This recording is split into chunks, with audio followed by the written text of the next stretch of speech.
Steam rose from the wok as I tossed the noodles with practiced precision, the familiar rhythm of metal against metal mixing with the bustling sounds of my kitchen.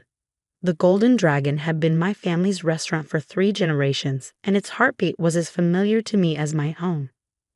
Daniel, my father-in-law's voice cut through the kitchen noise like a dull knife. I hope you're finally ready to discuss a reasonable offer for this establishment. Richard Maxwell stood in my kitchen doorway, his expensive suit looking out of place among the well-worn equipment and aromatic steam. Behind him, his latest real estate development partner shifted uncomfortably, probably wondering why a prominent developer was wasting time in a small Chinese restaurant in what they called a transitional neighborhood. "Good evening, Richard," I replied, not taking my eyes off the wok. "The usual order. Your wife loves our Kung Pao chicken." "This isn't about dinner," he snapped. "Look around you, Daniel. This neighborhood is dying. These old buildings, these family businesses, they're relics. The future is luxury developments, high-end retail. Be smart for once in your life." I carefully plated the noodles, adding a perfect spiral of sauce before handing it to my head server, Ming. "The neighborhood isn't dying, Richard. It's evolving." "Is that what you call it?" He gestured around the kitchen. "This equipment is older than you are. The building needs repairs. Even with Sarah's trust fund supplementing your income, you can barely keep up." Ah, there it was. The trust fund comment. Richard never missed an opportunity to remind me that his daughter's money was the only thing keeping my failing business afloat. What he didn't know, what almost no one knew, was that Sarah's trust fund remained untouched. Every repair, every upgrade, every property purchase had come from my own careful planning. "I appreciate your concern," I said, starting another order. "But the Golden Dragon isn't for sale." His development partner stepped forward. "Mr. Chen, perhaps if we discussed numbers." Maxwell Development is prepared to make a very generous offer. I studied the man, expensive watch, custom suit, eager smile. Another real estate speculator who saw our neighborhood as nothing but potential profit margins. "The Golden Dragon has been here for 60 years, I replied. "My grandfather started with nothing but a wok and a dream. Built this place into the heart of the community. Some things are worth more than money." Richard's face darkened. "This isn't about your family legacy, Daniel. This is about progress. Our new development will transform this entire block. Luxury hotels, upscale shopping, premium condos. Do you really want to be the only holdout? The only thing standing between this neighborhood and a real future?" I thought about the thick folder in my office upstairs, about the carefully organized property deeds and shell company documents, about the 5 years of quiet purchases and patient waiting. "How is the development coming along?" I asked mildly. I heard there were some issues with property acquisition. Richard waved dismissively. "Minor setbacks. Once people see the project's potential, they'll be lining up to sell." "If you say so." I turned back to my wok. "Now, unless you're staying for dinner, I have orders to prepare." After they left, Sarah emerged from the office upstairs. She'd heard everything. "Still not going to tell him?" she asked, wrapping her arms around my waist. I kissed her forehead. "Not yet. The timing isn't right." She laughed. "You and your timing. Sometimes I think you missed your calling as a chess player." "Chess is too rigid," I replied. "Real estate is more like cooking. It's about feeling the moment, knowing when to turn up the heat." And the heat was definitely rising. Richard's luxury development project was racing against time. They had investors expecting construction to begin in 3 months, permits ready to file. But they were missing one crucial ingredient. They didn't actually own enough property to build what they promised. What Richard didn't know was that his minor setbacks in property acquisition weren't random. Over the past 5 years, I'd been quietly buying buildings throughout the neighborhood through various shell companies. Not just any buildings, strategic properties that would be essential for any major development project. The idea had started shortly after I took over the Golden Dragon from my father. I'd noticed developers starting to circle our neighborhood, buying up properties at low prices from aging owners. I saw the pattern forming, the same one that had destroyed other historic neighborhoods in our city. So I adapted. Used the restaurant's steady profits to secure small business loans.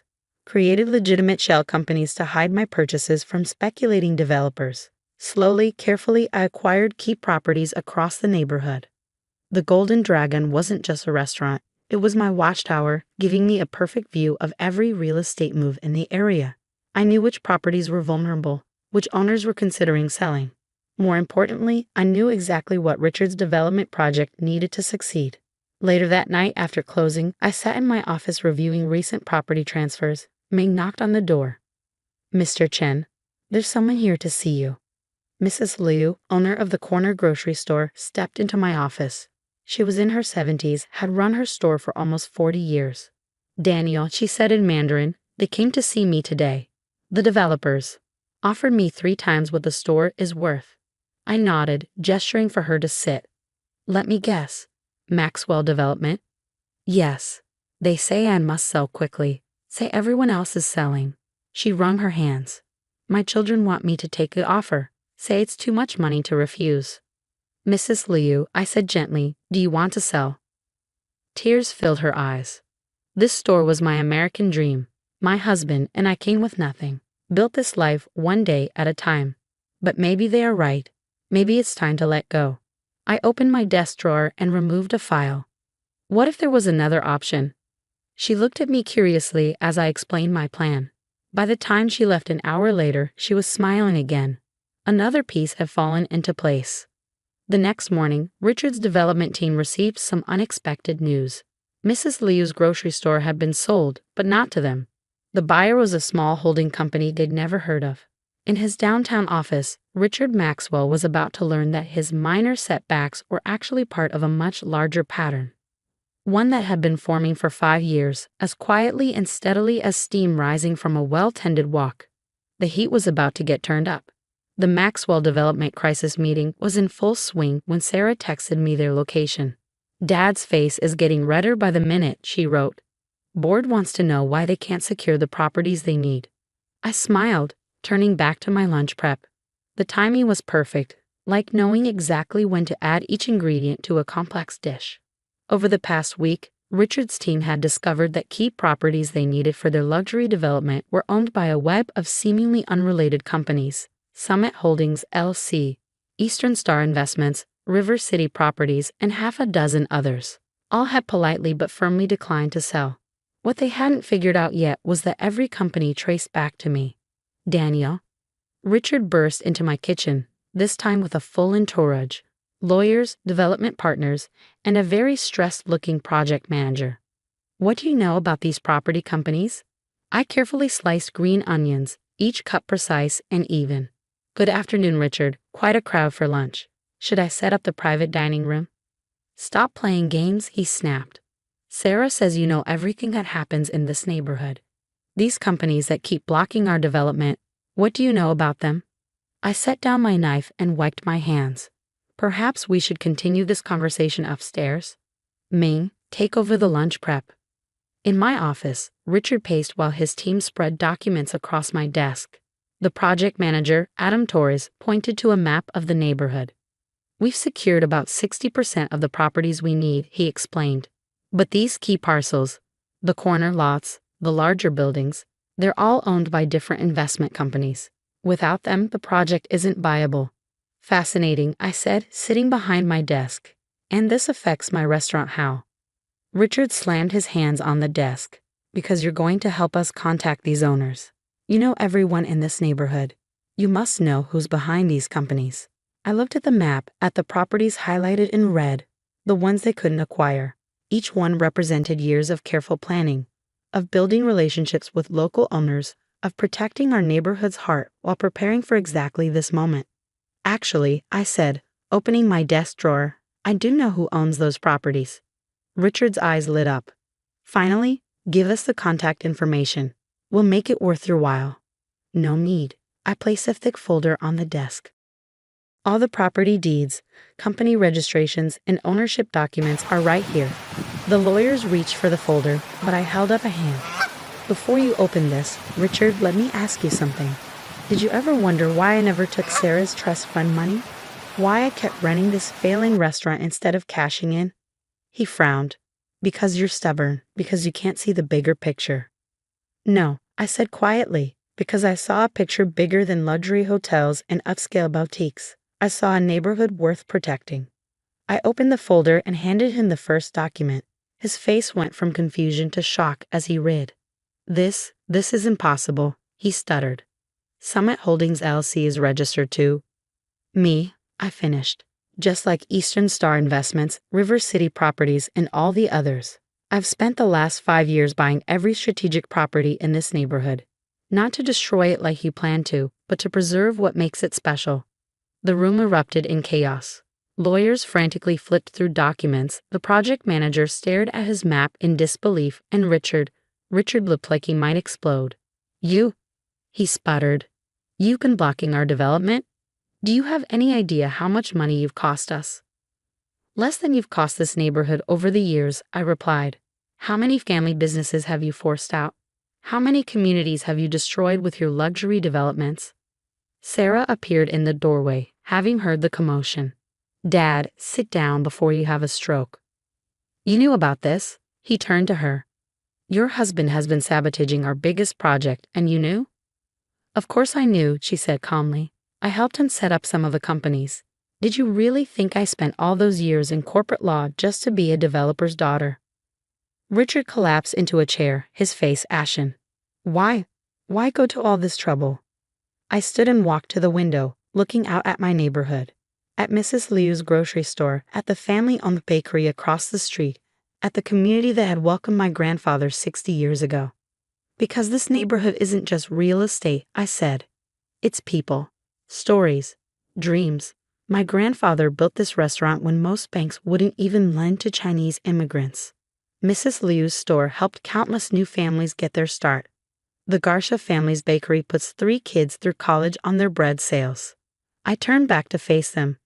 So yes, I spent 5 years quietly buying properties. Not to get rich, but to make sure this neighborhood stays what it's always been. A place where immigrant families can build their American dream without fear of being pushed out by luxury condos. Adam Torres, the project manager, suddenly looked up from his papers. These properties, they're now worth at least 5 times what you paid for them. Probably more, given your development plans, I agreed. But they're not for sale. Not to you, not to any developer. Then what's your plan? Richard demanded. You can't just sit on all this property forever. Actually, I can, and I'll do better than that. I handed him another document. I'm creating the Golden Dragon Community Trust. All these properties will be transferred to the trust, with long-term leases guaranteed for local business owners. Rents will be kept affordable, and any profits will fund small business loans for new immigrant entrepreneurs. Sarah stepped forward, placing a hand on my shoulder. I've already drawn up the legal framework. It's ironclad, Dad. This neighborhood will stay exactly what it is, a place where people can build their dreams without fear of being priced out. Richard stared at us for a long moment. For the first time, I saw something shift in his expression, not quite understanding, but perhaps the beginning of respect.